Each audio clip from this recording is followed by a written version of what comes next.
Habang maraming highlights ang nauna ng kumalat, may isang play na hindi dapat palampasin, grabe at clutch na block ni Kai Sotto sa crunch time na tuluyang nagselyo sa panalo ng Koshigaya Alphas.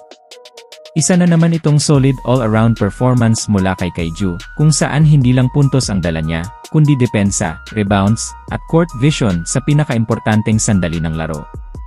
Another game day para kay Kai Sotto sa Japan B-League, at sa pagkakataong ito ay hinarap ng Koshigaya Alphas ang Sendai 89ers.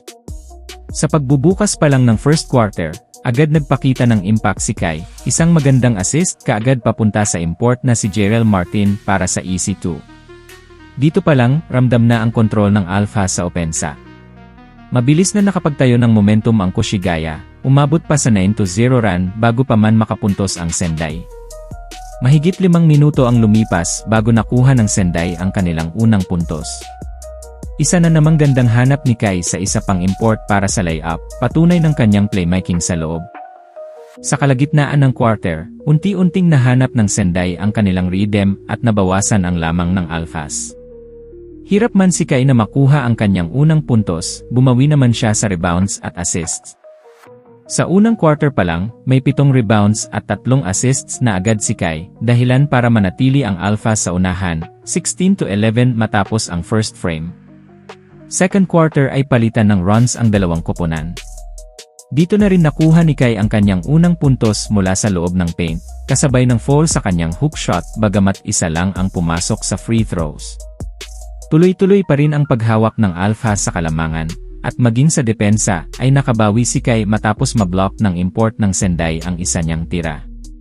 Pumasok ang halftime na may lamang ang Koshigaya, 36-31. Pagdating ng third quarter, kontrolado pa rin ng Alphas ang laro sa early minutes. Nakuha ni Kai ang kanyang ikalawang field goal at muling nakapag-draw ng foul, pero ramdam pa rin ang kanyang struggle sa free throw line. Gayunpaman, nangangalabaw siya sa ilalim, parehong sa rebounds at interior defense. Sa ilalim ng 5 minuto, biglang nagkaroon ng run ang Sendai sa pangunguna ng kanilang import na si Culver, at pansamantalang nakuha ang kalamangan. Pero sa huling segundo ng quarter, isang clutch basket ni Kai sa buzzer ang nagbalik ng lamang sa Koshigaya, 59-58. Ang tanong ngayon, kung hindi nag-buzzer beater si Kai sa third quarter, makukuha pa kaya ng Alphas ang momentum? Fourth quarter ay dikdikan na. Palitan ang lamang, palitan ng opensa at depensa.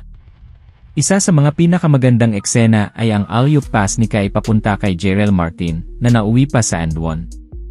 Dito mas lalong nakita ang lumalalim na chemistry ng dalawa.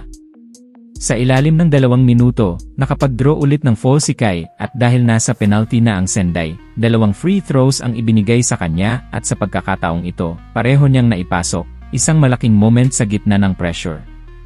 May 1-minute mark na lamang at hawak pa rin ng Alphas ang kalamangan.